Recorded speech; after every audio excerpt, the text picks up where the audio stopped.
Bueno, gloria a Dios, aleluya. Bueno, pues vamos a leer nuestras Biblias para comenzar, los que ya estamos aquí. Esperamos que pronto se vayan integrando los demás. En el nombre de Cristo Jesús. Vamos a abrir nuestras Biblias ahí en Lucas capítulo 22, versículos 19 al 23. Lucas, Evangelio según San Lucas. Sí, Lucas, hermano. Lucas 22, del 19 al 23.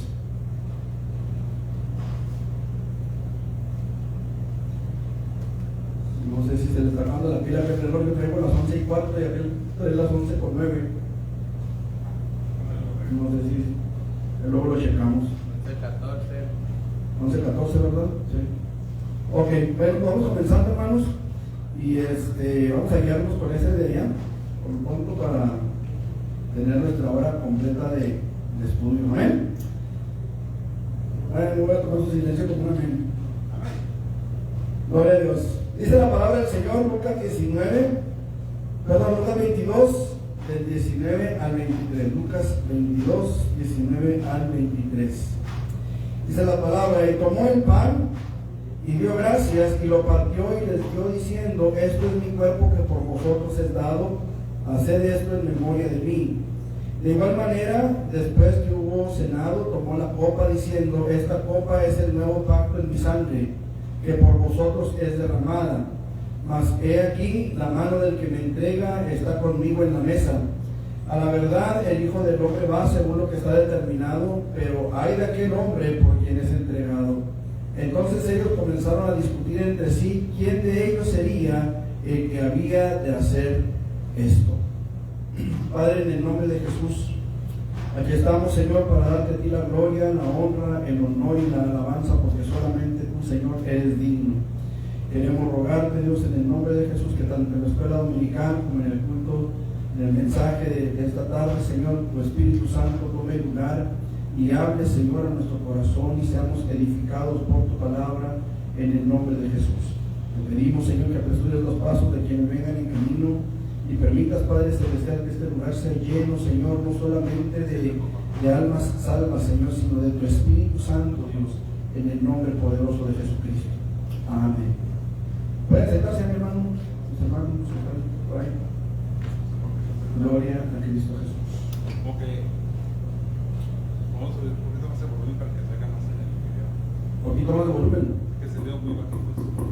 A ver, ahí cómo se ve. Ok.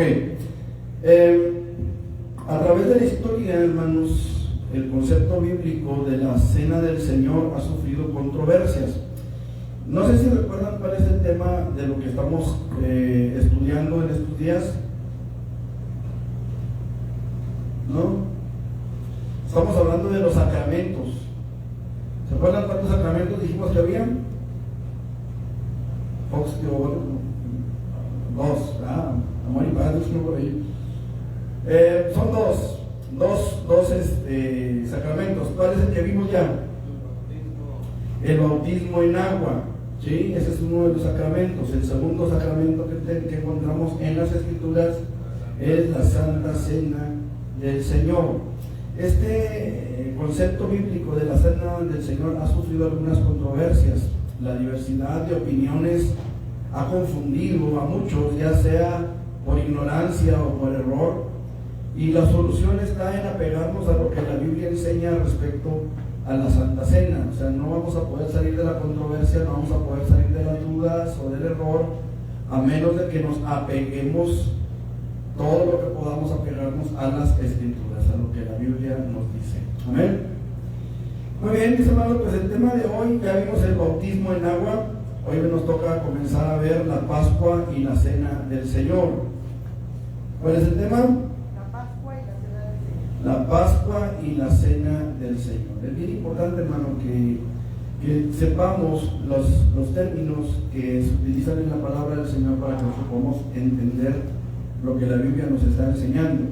La Santa Cena, o también llamada la Cena del Señor, es uno de los sacramentos junto con el bautismo. Ya esto del bautismo lo vimos la semana pasada, que fue instituido por el Señor Jesucristo, quien ordenó que se practicara hasta su venida. Primera a los Corintios, capítulo 11, 24 al 26. Primera carta a los Corintios, en el capítulo 11, del 24 al 26. Dice la palabra: y habiendo dado gracias, lo partió y dijo: tomad, comed, esto es mi cuerpo que por vosotros es partido, haced esto en memoria de mí. Asimismo tomó también la copa después de haber cenado, diciendo: esta copa es el nuevo pacto en mi sangre, haced esto todas las veces que la bebiereis en memoria de mí. Así pues, todas las veces que comiereis este pan y bebiereis esta copa, la muerte del Señor anunciáis. Entonces, esta ceremonia, este sacramento de la Santa Cena, no es una opción, no es opcional para el creyente, es una orden de Dios, es una orden del Señor Jesucristo, y el Señor Jesucristo hemos entendido que es Dios.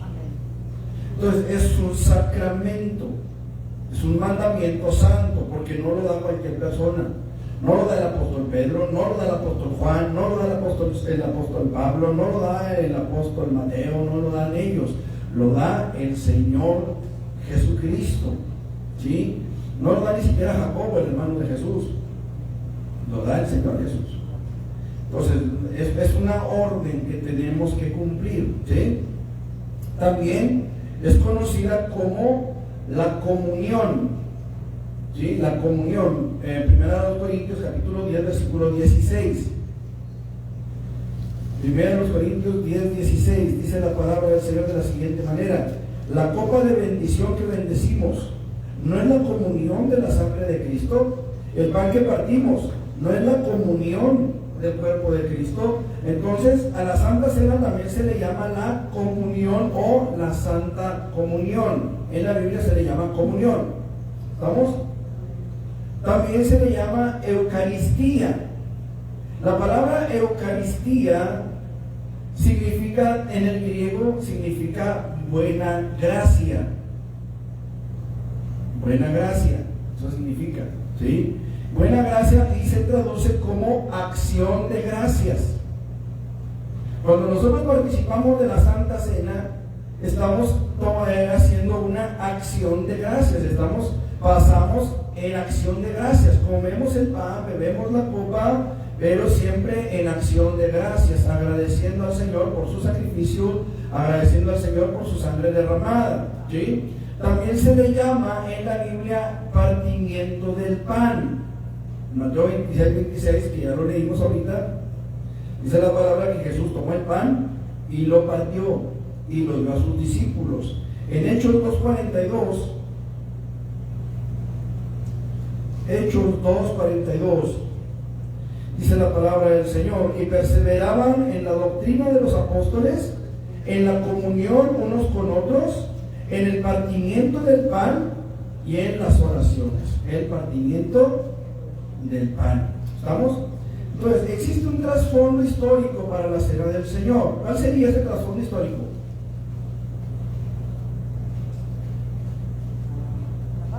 La Pascua, ¿sí? La Pascua judía, implementada con la liberación de la esclavitud egipcia. ¿Se acuerdan? En ese evento de la liberación de los egipcios, en ese evento había que matar un cordero que fuera como sano. ¿Qué más?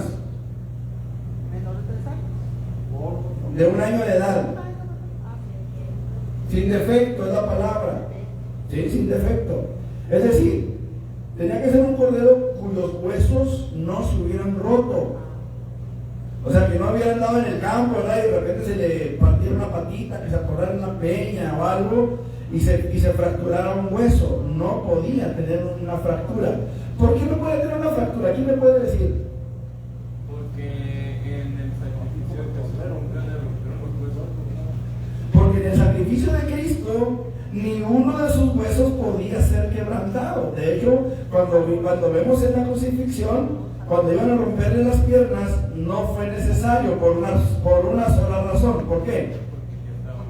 Porque ya estaba muerto, ¿sí? ¿sí? Entonces, el cordero no podía tener defecto. No podía ser un cordero tuerto, no podía ser un cordero manco, no podía ser un cordero con cualquier clase de defecto, ¿sí? Ahora, no podía ser un cordero manchado. O sea, tenía que ser un cordero de un solo color. ¿Por qué, hermano? ¿Por qué? Porque una mancha en la piel o en la lana del cordero hubiera sido una mancha en el simbolismo de Cristo. Cristo fue sin mancha, sin pecado. Amén, aleluya. ¿Sí me explico? O sea, por eso el cordero tenía que ser de un solo color, no podía ser manchado, porque el pecado mancha la vida del hombre.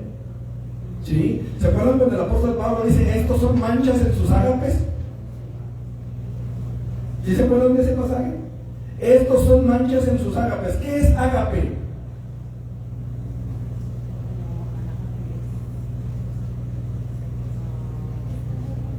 ¿Qué es un ágape? Si hablamos de piedras, es una piedra, ¿no? Un ágape. ¿Qué es un ágape, hermanos? El amor ágape. El amor. ¿El amor de qué o cuál amor? Porque Jesús le dice a Pedro, agápasme. Y Pedro le dice, filos te. Entonces, cuando Pablo dice, estas son manchas en sus ágapes, ¿de qué está hablando? Pues de que no es puro el amor. Son manchas en nuestro amor a Dios. Entonces, nuestro amor a Dios tiene que ser un amor perfecto también, ¿sí? Ahora, fíjense bien, porque la Biblia dice, por esto me ama el Padre. Entonces, Jesús vivió una vida perfecta delante de Dios, sin mancha ni arruga delante de Dios, como Dios espera que sea la iglesia, ¿sí? Entonces, por eso es que el cordero tenía que ser de un solo color, de 1 año de edad, ¿sí? Y perfecto, tenía que ser perfecto en todo, ¿sí? Ahora, su sangre tenía que colocarse en los dinteles y en los postes de las puertas, ¿sí? En los postes, pues obviamente sabemos lo que son los postes, los marcos de las puertas, ¿verdad? Sí sabemos lo que son los postes, son los que van a los lados. ¿Y el dintel? El dintel va arriba. ¿Por qué no en el umbral? ¿Sí saben lo que es el umbral de la puerta? En la parte de abajo. ¿Por qué no en el umbral? Porque la sangre de Cristo no debe ser pisoteada. La sangre del cordero no debe ser pisoteada. Me llamó mucho la atención un video y la verdad es que me siento muy identificado y orgulloso de ser mexicano, donde ahí están los soldados recogiendo la bandera del asta mayor, o sea, es un banderón, una bandera monumental, y están los soldados recogiendo la bandera y se suelta el aire. Y están los soldados que casi se los llevan la bandera, hermanos, y la bandera no debe tocar el suelo. No sé en otros países, ¿verdad? Pero en México al menos en México se nos inculca un respeto tremendo por nuestros símbolos patrios, ¿sí? No sé en otros países, nosotros en México hasta juramos a la bandera, ¿no es cierto? Bandera de México, legado de nuestros héroes, símbolo de la unidad de nuestros padres y nuestros hermanos. Te prometemos ser siempre fieles a los principios de libertad y de justicia que hacen de nuestra patria una nación independiente, humana y generosa, a la que entregamos nuestra existencia. O sea, como mexicanos hay un compromiso y todos lo tenemos como mexicanos, algo que quizá en otros países no se vea. No sé, ¿verdad? No conozco otros países, ojalá algún día el Señor me permita conocerte también aquí la Concordia. Pero en otros países me ha tocado ver personas que de otros países se asombran de ver ese tipo de detalles. Y me acuerdo que en ese video de la bandera estaban los soldados que no podían sostener la bandera y empieza la gente, los civiles, se empiezan a meter entre los soldados, ¿verdad? Para sostener la bandera, porque la bandera no debe tocar el suelo, no debe. Pues ¿cuánto más la sangre de Cristo? Amén. ¿Cuánto más la sangre de Cristo, hermanos? Porque sí, es cierto, somos mexicanos de nacimiento, pero nuestra patria, nuestra ciudadanía, es en los cielos. Entonces, por eso la sangre de Cristo era en los postes y en el dintel, por fuera. Por fuera. No tenía que ser por dentro, tenía que ser por fuera. ¿Por qué? Porque el ángel de la muerte iba a pasar. Porque pasar, número uno. ¿Qué más? Eso es lo que tenemos allá a la vista, ¿no? Hacia a simple vista. Porque el ángel de la muerte iba a pasar matando a todos los que no tuvieran ese símbolo, esa señal en su dintel y en sus postes. Pero vuelvo a la pregunta, ¿por qué por fuera?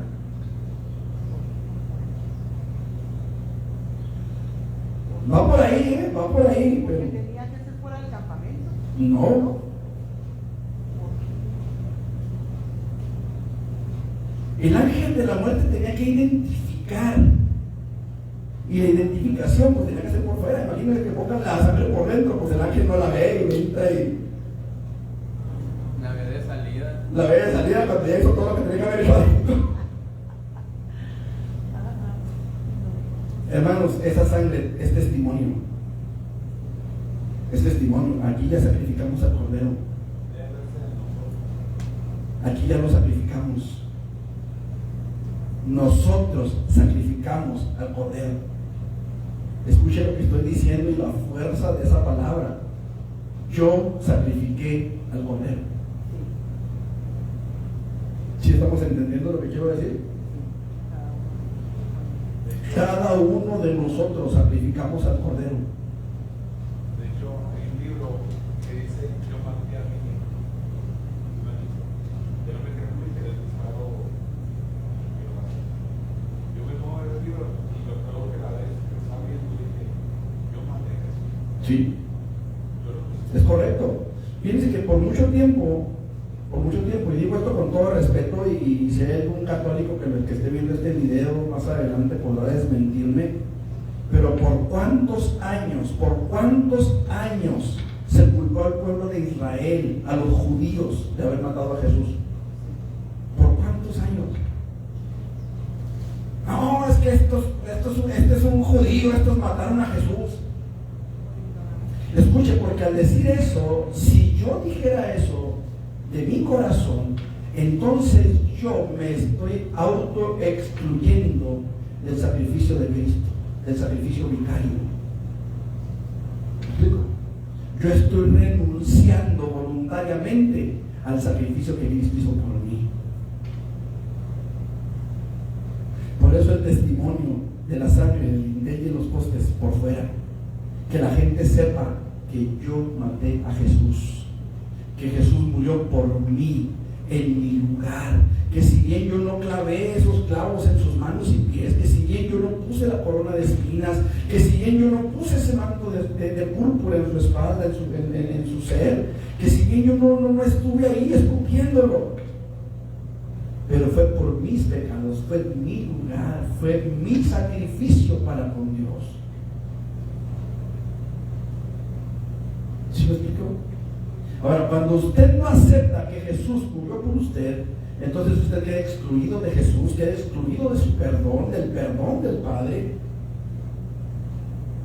¿sí? Y de la vida eterna. Pregunto, ¿sobre quiénes va el perdón de Jesús cuando dice, perdónalos, no saben lo que hacen? ¿Sobre quiénes? En primera instancia, sobre aquellos que lo estaban crucificando. En primera instancia, perdónalos, no saben lo que hacen. Ahora, ¿cuál era el requisito para que Dios los perdonara? Que entendieran su error, lo reconocieran y pidieran perdón. No lo hicieron, te viste su calavera, pero el perdón ya estaba dado. ¿Sí me explico? Ya el perdón estaba dado. ¿Qué era necesario hacer? Reconocer la necesidad de aceptarlo. ¿Qué es lo que ustedes hicimos? Aceptar que Él estaba muriendo en esa cruz, no por crímenes que Él hubiera cometido, sino por los pecados de los que estaban ahí y por los que íbamos a querer después. No sé si me estoy haciendo entender con esto. Me parece que una persona que sabía que estaba pecando y que siga pecando, esa palabra de perdón lo que hacen no es para esa persona, porque sabe que está pecando y lo hace. Es donde el pecado no es muerte, se convierte en pecado de muerte, porque sabiendo hacer lo bueno no lo hace. Entonces, eso de perdón porque no sabe lo que hacen, no es para alguien que es consciente y que ha conocido. Ok. Además, ellos debían de comer pan sin levadura también, ¿sí? En la Pascua. Ok, ¿qué representa la levadura? Una de las cosas que representa la levadura, ¿qué es? Orgullo. ¿Ah? Orgullo. Orgullo. Bueno, por ahí va. Filosofía humana. ¿Qué más? ¿Qué representa la levadura? La levadura, hermanos, representa o significa o tipifica el pecado. Un poco de levadura leuda toda la masa. ¿Sí? ¿Qué quiere decir? Un pecado, por muy pequeño que sea, te convierte en pecador. Veíamos ayer en la predicación de ayer, hablábamos un poquito acerca del robo. ¿Sí? Hablábamos acerca del robo y decíamos que no nos convierte en ladrones el robar un banco. Con el simple hecho de que te claves un chicle en la tienda, eso ya te convierte en ladrón. ¿Sí? Cuando tú vas a la tienda y pagas con un billete de a 20 y te dan cambio de uno de 200 y dices, gloria a Dios, ya me bendijo el Señor, en lugar de ir a regresar lo que no es tuyo, eso ya te convierte en ladrón. Y tú dirás, no, es que yo no me lo robé, ellos me lo dieron. Sí, tú lo agarraste y tú lo embolsaste sabiendo que estaban mal. O sea, tu obligación es regresar lo que te dieron de más. En cierta ocasión, fueron mi mamá y la tía a la tienda a comprar carne porque iban a hacer comida para todos. Ustedes recordarán que les he platicado que mi mamá los domingos llegaba a visita y ella se llevaba a la visita a la iglesia y de ahí se pasaban a la tienda, a la carnicería, a comprar lo que iban a comprar para la comida y iban y lo hacían. Entonces se fueron al culto y del culto se fueron a la carnicería, de la carnicería a la casa y llegó mi tía bien contenta, iba bien sonriente mi tía. No voy a decir cuál más, no que nada, pero llegaron bien contentos mi tía llegó bien contenta a la casa y cuando llegaron a la casa, pues soltó la sopa, ¿verdad? No, me dieron un cambio de más, que no sé qué. Y le dije, tía, ¿y si saben qué es robar? Pues se sintió tan redarguida que fue y regresó el dinero. Fue y lo regresó. Esa vez al menos. No sé después. No es el como quemado. Sí. Llegué, la apaga el aire, dijo, no va a hacer no tenga agua la bomba o algo, no sé. Pusimos un poquito como calientito, huele. Se nos va a quemar el aire entonces. Ok, entonces, un poco de levadura leuda toda la masa. Por eso tenían que comer pan. Sí, levadura. Ok, ¿qué representa el pan sin levadura? ¿Qué más? Pureza, ¿qué más? Esto es mi cuerpo, que por vosotros es partido, entregado. ¿A quién me está representando el pan sin levadura? A Cristo. A Cristo. Esto es mi cuerpo, que por vosotros es partido. Entonces vemos cómo la Santa Cena tiene su trasfondo histórico en la Pascua de los judíos, ¿sí? Ok, la servidumbre de los judíos marcaba una esclavitud de la que serían librados a través del acto de obediencia que representa la Pascua, ¿sí? Al colocar la sangre del cordero visiblemente. Vamos a ver qué dice Éxodo 1 del 13 al 14. Éxodo 1 del 13 al 14.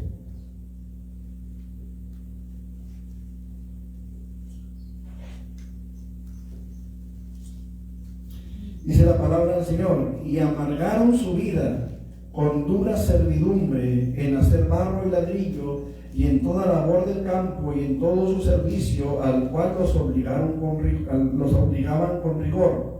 Y habló el rey de Egipto a las parteras de las hebreas, una de las cuales se llamaba Cifra y otra Fua, y les dijo, me pasó todo. Era 13. Sí, no, perdón, eran 12 y 13, ¿verdad? 13 y 14. Bueno, vamos a leer desde el 12. Pero cuanto más los oprimían, tanto más se multiplicaban y crecían, de manera que los egipcios temían a los hijos de Israel. Fíjense bien cómo dice, cuanto más los oprimían. ¿sí? Y los egipcios hicieron servir a los hijos de Israel con dureza y amargaron su vida con dura servidumbre en acervar ladrillo y en toda la labor del campo, etcétera, etcétera. Entonces, los oprimieron, ¿sí? Los esclavizaron. Entonces, de esa esclavitud serían librados por el acto de obediencia al colocar la sangre. Si hubo judíos, escuchen, si hubo parte del pueblo de Israel que no obedecieron y no pusieron sangre en sus dinteles y en sus quiciales de las puertas, tuvieron que pagar el mismo precio que los egipcios. ¿Sí? Tuvieron que pagar el mismo precio que los egipcios. Pero eran del pueblo de Dios. Ojo, porque ahí hay una lección para la iglesia. Tenemos que tener esa sangre visible en nuestras vidas. Que se vea quiénes somos. Que se vea lo que somos. ¿Sí? Que se vea quiénes somos, hermanos. ¿Quién es usted como creyente en su trabajo? ¿Quién es usted como creyente en su escuela? ¿Quién es usted como creyente en su vecindario? ¿Quién es usted? ¿Quién es usted? No se trata de traer una camisa que diga aquí Cristo viene, o Cristo me ama, o un versículo en la espalda. Ciertamente eso nos compromete. Eso nos compromete, ¿sí? Pero a veces se nos olvida que en nuestra espalda dice, yo sé que mi Redentor vive y al fin se levantará sobre el polvo, y se nos olvida que lo traemos en la espalda, y acá enfrente se nos suelta la almeja, y tenemos que tener ese cuidado, hermanos, que la sangre sea visible cuando el ángel llegue. ¿Me explico? Ok. Entonces la simbología de este evento se cumple en Cristo porque Él es nuestra Pascua. Primero a los Corintios 5:7, ¿qué dice? Primera a los Corintios capítulo 5 versículo 7. Limpiaos pues de la vieja levadura, para que seáis nueva masa sin levadura como sois, porque nuestra Pascua, que es Cristo, ya fue sacrificada por nosotros. Entonces la Pascua tenía que celebrarse por mandamiento en Israel, según Deuteronomio 16:1, y tenemos ejemplos de esta celebración en diferentes partes de la Escritura. Es obvio que va a haber diferentes citas que nos hablen de esto, puesto que es parte ya de algo cultural en los judíos, la Pascua judía, ¿sí? Ahora, aquí tenemos que entender una cosa, hermano. Miren, la Pascua se celebra una vez al año en el pueblo de Israel, y esta tradición llegó a Europa y llegó a los Estados Unidos y llegó a tergiversarse de una forma bien terrible, bien terrible. ¿Qué animal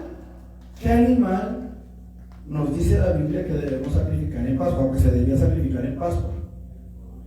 Un cordero. ¿Qué animal es el que representa la Pascua en nuestros días, por ejemplo en Estados Unidos? Un conejo que pone huevos. Color arcoíris, ¿verdad? Si nos damos cuenta cómo se ha tergiversado esto, y los esconde. Y de chocolate, dice acá. Qué interesante es, hermanos, darnos cuenta cómo el diablo ha tergiversado algo tan importante como lo es la Pascua. Porque dentro de eso, hermanos, entra también aquel a quien representa el animal que es sacrificado, que es el cordero. Un conejo, según la Biblia, es un animal inmundo. Inmundo. Nada que ver con un cordero sin mancha y sin contaminación. Nada que ver. Ahora, vaya esto para los hermanos que nos puedan estar viendo quizá algún día en Estados Unidos. La Pascua, como la celebran, con un conejito que pone huevos. Yo no sé qué conejo pueda poner huevos. La verdad. No lo sé. Pero, lo que sí sé es que un conejo es un animal inmundo, sucio. Que nosotros en México nos los comemos de chile colorado, bueno, cuando tenemos con qué. Pero es un animal que bíblicamente es un animal inmundo, sucio. Y no tenemos nosotros por qué cambiar esa simbología, hermanos, porque la simbología tiene su razón de ser. Tiene su razón de ser. Estamos hablando aquí, hermanos, de un ser que es por demás santo, por demás limpio, por demás sublime, más sublime que los cielos. Y el problema, hermanos, como seres humanos, es que a veces no nos imaginamos el alcance de las cosas que nosotros cambiamos a nuestra conveniencia, supuesta conveniencia. Entonces, cuando usted le habla del conejo de Pascua, usted inmediatamente saque la cara y diga, no, sabes que estás mal. No hay un conejo de Pascua, hay un cordero pascual y se llama Jesucristo de Nazaret. Escuche, le llaman Easter. Holy Easter, escuche. Holy es santo. Easter viene de Esther. Esther viene de estrella. Estrella viene de Astarte.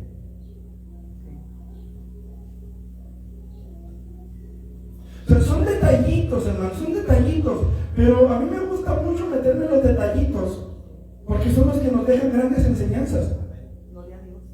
Son los que nos dejan grandes enseñanzas. Parece que no, pero a veces una sola letra, hermanos, cambia todo el panorama. Todo el panorama.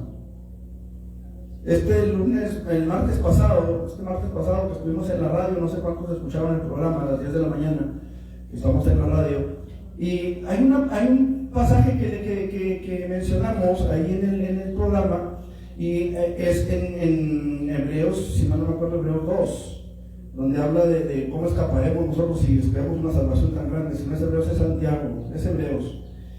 Déjenme ver. No, entonces es Santiago, déjenme ver. Porque sí, Hebreos dice de la salvación tan grande, pero no es el texto. El miércoles habló de eso. Por eso estoy confundido entonces. No, el texto al que hago alusión es ese que dice, despojémonos pues de todo peso. No es Hebreos, ¿verdad? 12:2. No, 12:1. Dice, despojémonos de todo peso y del pecado que nos asedia. Y hablábamos de que no todo el peso es pecado, aunque todo el pecado es peso. Y esa letra I es la que hace la diferencia. Porque dice, despojémonos de todo peso y del pecado que nos asedia. Si fuera una coma y dijera, despojémonos de todo peso del pecado que nos asedia, estaríamos hablando de que todo el peso es pecado. Pero a veces hay cargas que hacen una diferencia, ¿no es cierto? A veces hay cargas, por ejemplo, una enfermedad. A veces esa enfermedad es una carga para nosotros y tenemos que despojarnos de ella. Tenemos que despojarnos de esa carga. Digo, no es lo mismo despojarse de la carga que de la enfermedad, ¿verdad? Porque a veces vamos cargando con la enfermedad, pero la carga la puede llevar Jesús, echando toda vuestra ansiedad sobre Él, porque Él tiene cuidado de nosotros. Entonces, no es fácil, pero hay que aprender a hacerlo. ¿Estamos? Entonces, no es un conejo. ¿Estamos? No es un conejo, ni pone huevos. Ok. Ejemplos de la Pascua que tenemos en la Biblia: Números 9 del 1 al 5, Josué 5:10, segundo de Crónicas 30 del 1 al 5 y 13, segundo de Reyes 23 del 1 al 23 y Esdras 6 del 18 al 22. Esas citas nos hablan de las Pascuas judías en su tiempo, en su momento. Ahora, Jesucristo acompañó a sus padres a la Pascua. Vamos a ver Lucas 2 del 40 al 42.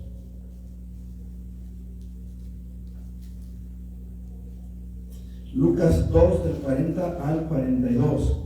Dice, Y el niño crecía y se fortalecía y se llenaba de sabiduría, y la gracia de Dios era sobre él.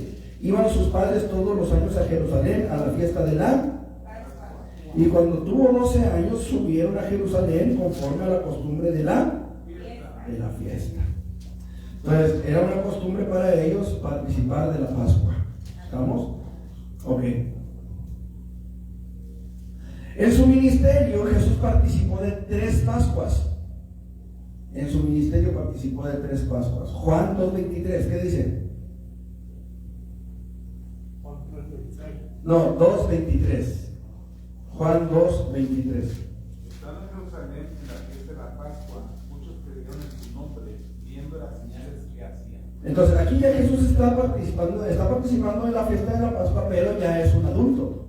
Es más, ya está en su ministerio, ya está ministrando. ¿Sí? Ok. En 6:4, ahí mismo en Juan.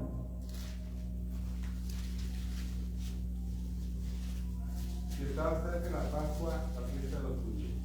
Y estaba cerca de la Pascua, la fiesta de los judíos. Entonces, esta es la segunda Pascua en la que Jesús participa ya en su ministerio. ¿Sí? Y la tercera es la última Pascua en su ministerio. Juan capítulo 13, versículo 1 al 5. Antes de la fiesta de la Pascua, sabiendo Jesús que su hora había llegado para que pasase este mundo al Padre, como había amado a los suyos que estaban en el mundo, los amó hasta el fin. Ok. Como había amado a los suyos que estaban en el mundo, los amó hasta el fin. ¿Qué tremendo es eso, hermanos? Aún en la cruz, Él amó a los suyos, los amó hasta el fin. ¿Sí? Ahora sabemos que Él resucitó y que vive para siempre. Entonces su amor no tiene fin. Pero estamos hablando aquí, hermanos, de que Él los amó hasta el fin de sus días en la tierra. ¿Sí? Los amó hasta el fin. Ok. La Pascua, hermanos, dijimos que tenía que celebrarse entonces por mandamiento del Señor. En la última, Jesús es ofrecido como el Cordero de Dios. Primera de Pedro 1, y del 1 al 19.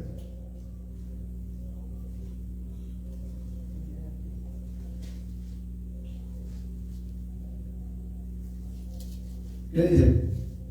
Pedro, apóstol de Jesucristo, a los expatriados de la dispersión del Ponto, Galacia, Capadocia, Asia y Bitinia, elegidos según la presencia de Dios Padre en santificación del Espíritu, para ofrecer y ser rociados con la sangre de Jesucristo, para obedecer y ser rociados con la sangre de Jesucristo, gracia y paz os sean multiplicadas. Bendito Dios y Padre de nuestro Señor Jesucristo, que según su gran misericordia nos hizo renacer para una esperanza viva por la resurrección de Jesucristo de los muertos, para una herencia incorruptible, incontaminada e inmarcesible, reservada en los cielos para vosotros, que sois... A ver, pero me dije del 1 al 19. Sí. No, perdón, es nada más el 19. Dije, ¿por dónde estoy? Yo dije, ¿qué estoy leyendo? 1 al 19, ¿qué dice?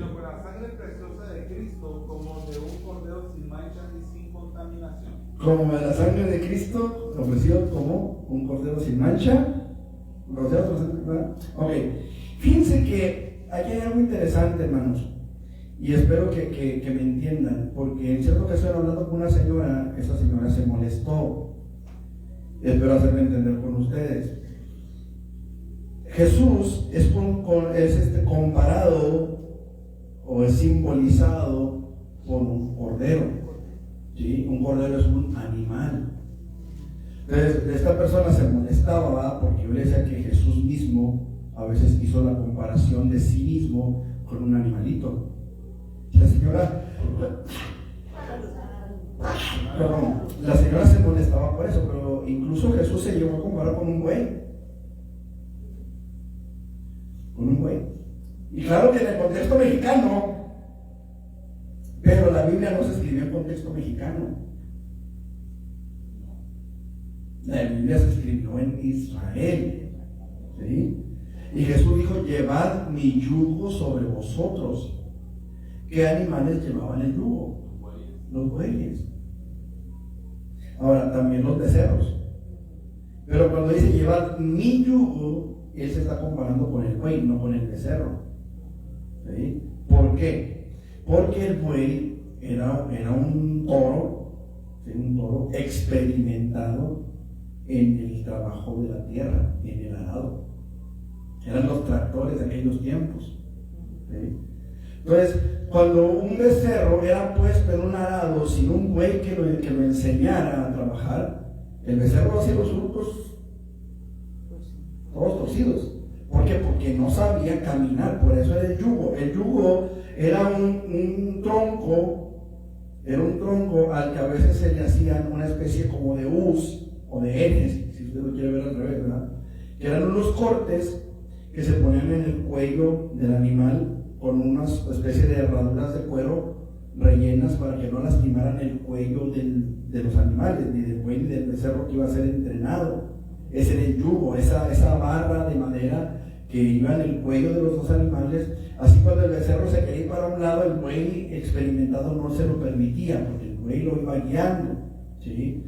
Entonces es interesante ver, hermanos, cómo Jesús toma la tipología o la simbología de algunos de los animales para darnos a entender las enseñanzas que quiere mostrarnos, ¿sí?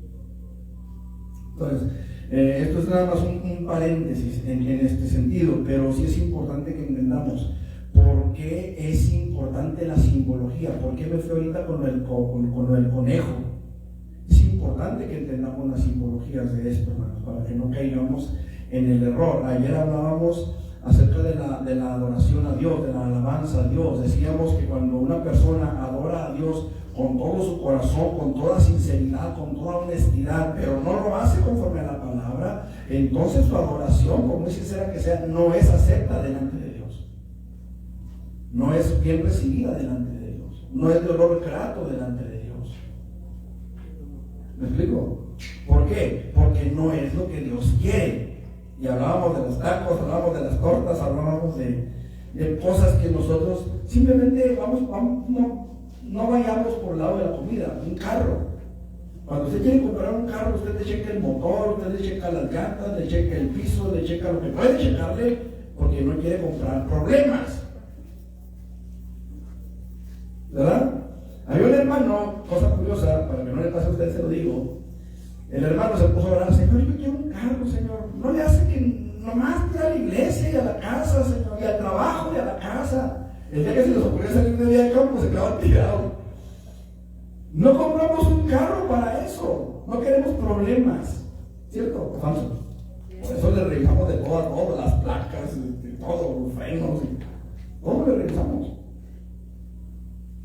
¿Por qué? Porque no queremos comprar problemas. No pagamos por tener problemas, o pagamos por tener algo que nos mueva para arriba o abajo. ¿Sí me explico? Entonces, cuando nosotros le ofrecemos a Dios una adoración, una alabanza que no es conforme a lo que Él quiere, simplemente no la va a aceptar. Y nosotros nos ponemos nuestros moños. Entonces es importante los detalles, hermanos. Esas simbologías son importantes. Por algo Dios las establece, porque son importantes, tienen su razón de ser, ¿sí? Entonces, no es casualidad, hermanos, que la institución de la Cena del Señor coincidiera con la Pascua. ¿Se acuerdan algo que los sacerdotes querían que no sucediera durante la Pascua? ¿Qué era? ¿Qué más? Pues apresar a Jesús. Apresarlo. ¿Qué más? Matarlo, no durante la fiesta, para que no se haga alboroto en el pueblo. ¿Sí? Pero Jesús no podía morir en otra fecha. Tenía que ser en Pascua. Si ese año no hubieran matado a Jesús, si ese año no lo hubieran matado, hasta el año que entra, el año siguiente, hubiera sido en Pascua. Porque tenía que ser en Pascua. Así como el nacimiento de Jesús no es en diciembre, tenía que ser en la fiesta de los tabernáculos. Él se tabernaculizó, vino a morar en un tabernáculo. Tenía que ser en la fiesta de tabernáculos entre septiembre y octubre, no en diciembre. Por eso los símbolos, por eso lo importante de la simbología bíblica, hermanos. ¿Sí me explico? Él tenía que nacer en fiesta de tabernáculos. ¿Qué día de la fiesta? No sé. Eso no me pregunté, ¿verdad? Porque yo no estaba. Pero tenía que ser en la fiesta de los tabernáculos. Él se tabernaculizó. Me preparaste, dice la Biblia, cuerpo. Me preparaste cuerpo. Tenía que ser en la fiesta de los tabernáculos.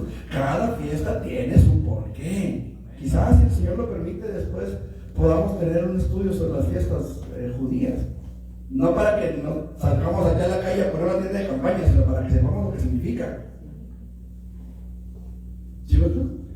Porque de repente hay gente que no, pero es fiesta de los tabernáculos, ya lo tienen montados en un cuarto de cartón cosiéndose. No, vamos a entender lo que es cada fiesta. Entonces, Jesús nació en la fiesta de los tabernáculos, eso ya queda ahí como una cápsula de conocimiento extra, ¿no? Pero sí era importante que él muriera en la Pascua, hermanos. No podía morir en otra fiesta, no podía morir en otra fecha. Y aunque los sacerdotes no quisieran, aunque los líderes judíos no quisieran, no era como ellos quisieran, era como Dios lo había establecido. Tenía que ser en la fiesta de Pascua, porque Él es el Cordero. Nada más imagínense que Jesús hubiera muerto después de Pascua, pasando la Pascua, al día siguiente de la Pascua. Toda la simbología establecida en el Antiguo Testamento no hubiera servido de nada. O sea, todo tenía una razón de ser. Todo es como un engrane, hermanos. Es como un engrane. El engrane tiene que funcionar de acuerdo a cómo está diseñado. ¿Me expliqué? Cuando uno de esos engranes se brinca, porque se rompió el engrane, por lo que usted quiera, a lo mejor muchos no me van a entender lo que voy a decir, pero ¿cuántos saben lo que es un aro dentado de un motor? ¿Sí saben lo que es el aro dentado de un motor? Ok, el aro dentado hace contacto con el bendix. ¿Sí? ¿Qué es el bendix? Dice acá, ¿viste? Ok, el bendix es una parte de la marcha del carro.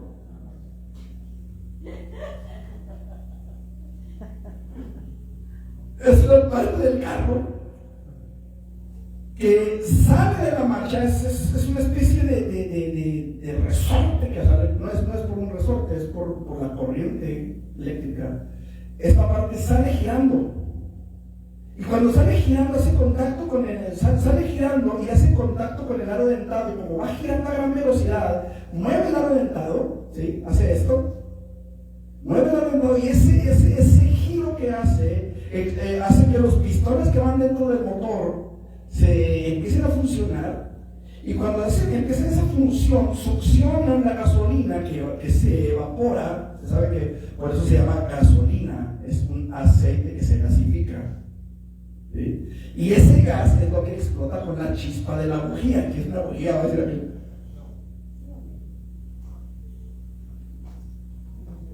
Entonces, ese engranaje es lo que hace que funcione al final el motor. Cuando no había ese sistema, había lo que se llamaba el crank.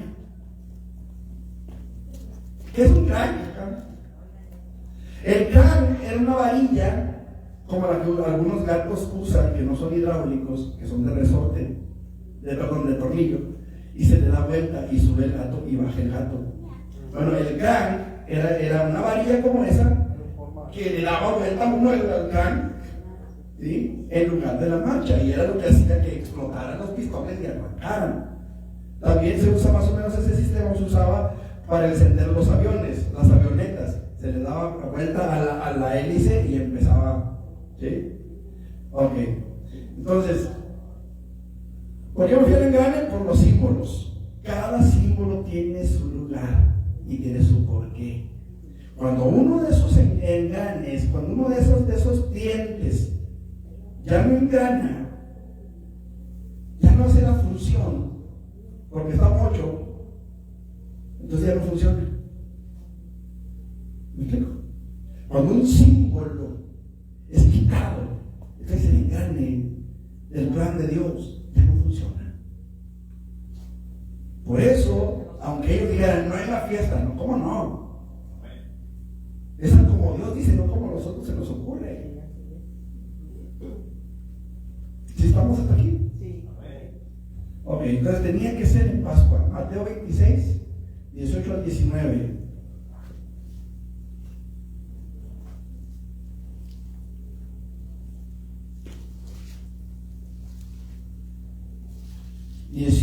Al 19 dije, ¿verdad? Y él dijo: id a la ciudad a cierto hombre y decirle: el maestro dice, mi tiempo está cerca. En tu casa celebraré la Pascua con mis discípulos. Y los discípulos hicieron como Jesús les mandó y prepararon la Pascua. Ok. En pocas palabras, hermanos, la relación que existe entre la comida de Pascua y la Santa Cena era que en la Pascua se celebraba la liberación del pueblo de Israel de la esclavitud en Egipto. Y el propósito de la Santa Cena es recordarnos la liberación de nuestros propios pecados por la muerte de Cristo. ¿Pusiste tiempo de reloj? Ok. Muy bien. Entonces, la Santa Cena del Señor, hermanos, es un acto del que deben de participar los creyentes, todos los creyentes bautizados en agua. ¿Sí?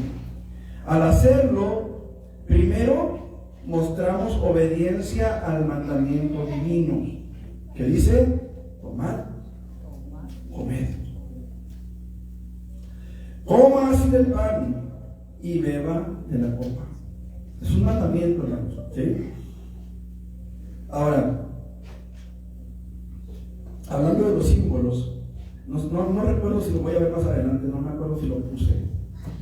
Pero hablando de los símbolos, hermanos, la transubstanciación.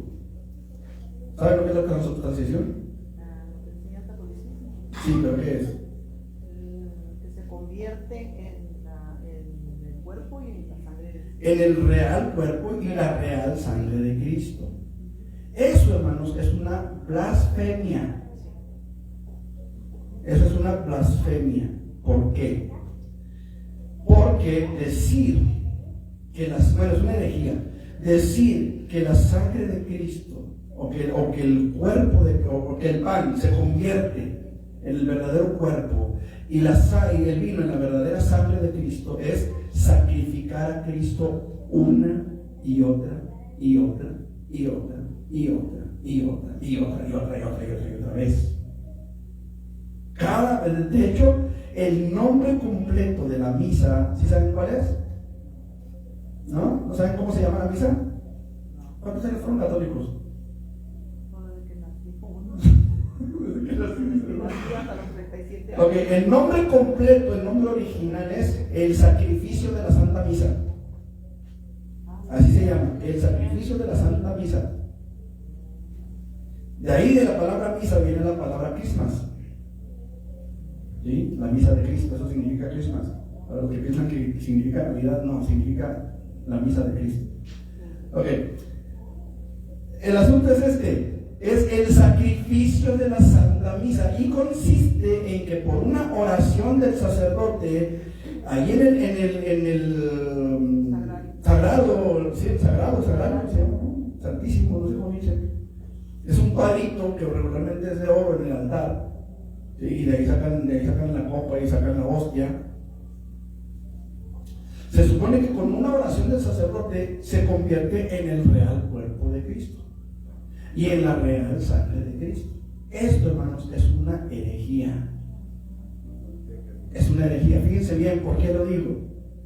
Jesús está vivo y les dice: tomad, comed, esto es mi cuerpo. ¿Les está dando a comer un brazo, una pierna, un muslo, la pechuga? ¿Qué les está dando a comer?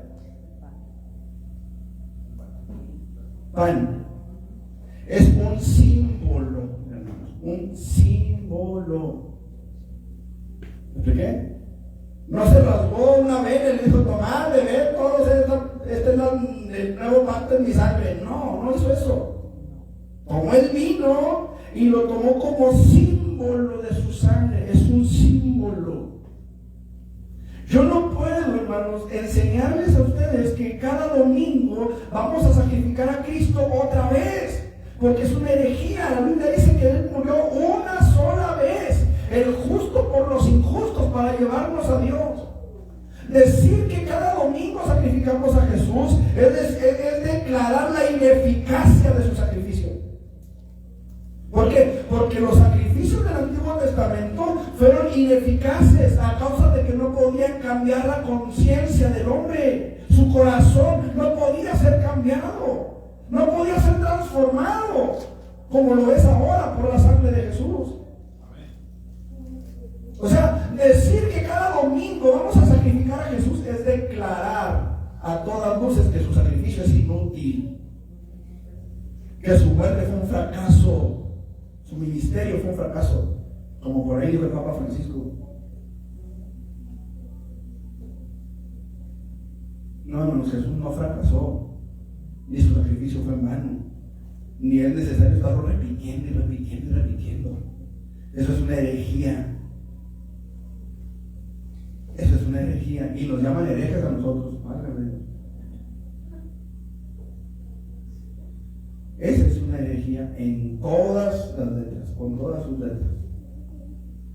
Estamos hablando de simbologías, ¿está bien? Entonces, la cena del Señor es un acto en el que deben participar los creyentes. Al hacerlo, primeramente mostramos obediencia a un mandamiento divino, ¿sí? Tomad, comed, coma así el pan y beba así la copa. Corintios 11, 24 al 25 y 28. ¿Sí? 1 Corintios 11, 24 y 28.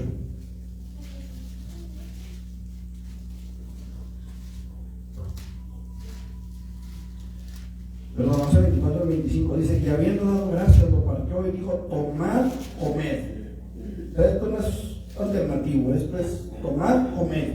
Esto es mi cuerpo que por vosotros es partido, haced esto en memoria de mí.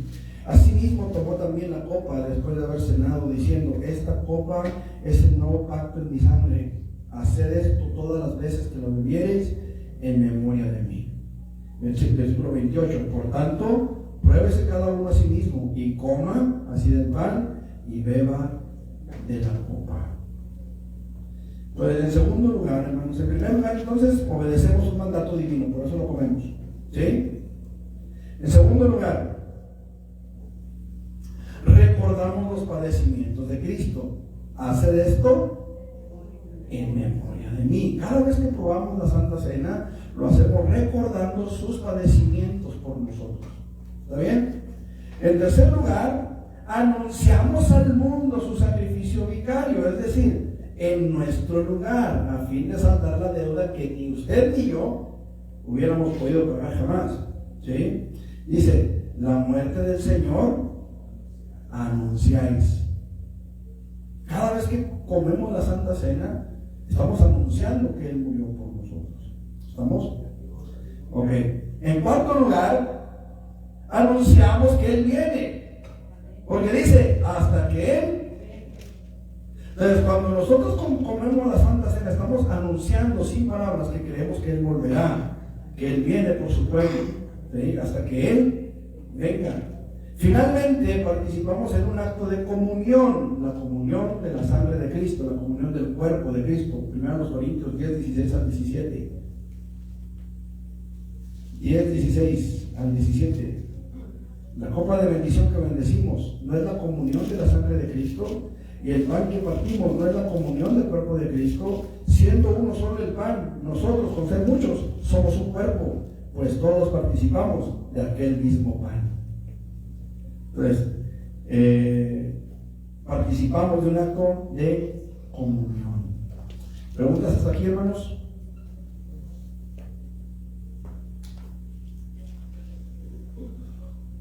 Muy bien, solamente para cerrar este punto, hermanos, que todavía seguimos hablando de la Santa Cena la próxima semana, pero para cerrar esto, la Cena del Señor, ¿cómo la definimos? ¿Qué es la Cena del Señor? ¿Cómo podemos dar? ¿Qué definición pudiéramos dar? La Cena del Señor consiste en la participación de las especies eucarísticas, ¿sí? que son el pan que simboliza, repito, simboliza su cuerpo, que fue quebrantado cuando llevó nuestros pecados en la cruz. Fíjense, algo curioso, volviendo a los símbolos. ¿Han visto alguna vez lo que es el pan de Pascua? El pan pascual. ¿Nunca lo han visto? Bueno, en las películas, pero en las películas es como una especie como de... sí, el pan pascual es una especie de así larguito, como galleta amarilla, como galleta salada. ¿Sí? Como galleta salada. ¿Sí? Como si fuera una tortilla de harina. ¿Sí? Ok. Bueno, pero el pan de Pascua lleva un detalle que a lo mejor ustedes no se han fijado o no lo han visto en la televisión o no saben realmente cómo es. El pan de Pascua lleva un detalle importante y ese detalle es que lleva muchos agujeritos, como las galletas saladas. ¿Se han fijado las galletas saladas que tienen muchos agujeritos? El pan de Pascua también. ¿Por qué creen que son esos agujeros?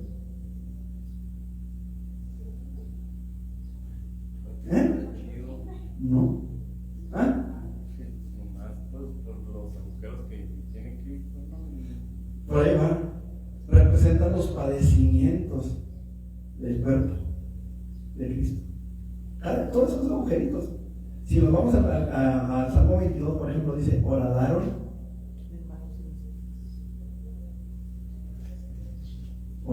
mis manos y mis pies. Ese pan es horadado.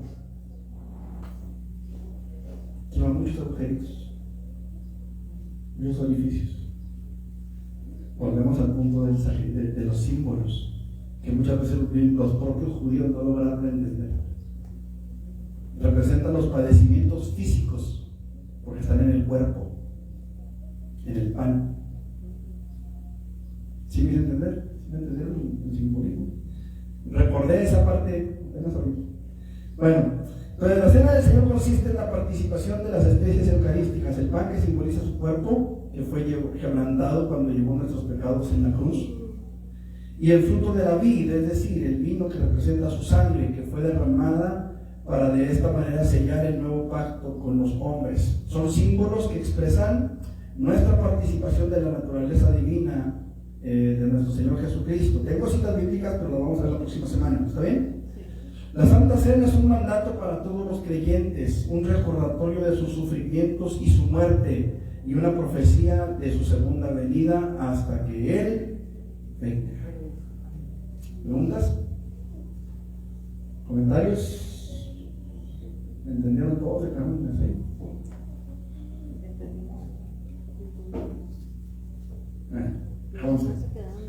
Entonces, vamos a prepararnos, hermanos, para nuestro culto. Vamos a ponernos de acá, vamos a orar para cerrar este tiempo de estudio. Miguel, me haces el favor con el teléfono para, en cuanto termine la oración, me detienes ahí. A nuestros hermanos en internet les recordamos que terminamos la transmisión del estudio y ahorita en una hora nos conectamos para el mensaje de la palabra del Señor, que esperamos sea de bendición para todos. Amén. Vamos a orar, hermanos. Pónganse sobre sus pies y vamos a orar. Gloria a Dios. Hermana Lucía, díganos en oración. Bendito Dios y Padre Celestial, te damos gracias, Señor, en esta mañana. Estamos muy agradecidos contigo, Señor, porque nos abres un panorama diferente, Señor. Los estudios que estamos recibiendo, te damos muchas gracias y te damos toda la gloria, Señor, y toda la honra a ti. Te pedimos, Señor, que nos ayudes a guardar todo eso en lo profundo de nuestro corazón, y no solamente a guardarlo, sino también a practicarlo, Señor. Te damos muchas gracias en esta tarde, en el nombre de Jesús. Amén. Amén. Pues vamos a entonces a preparar.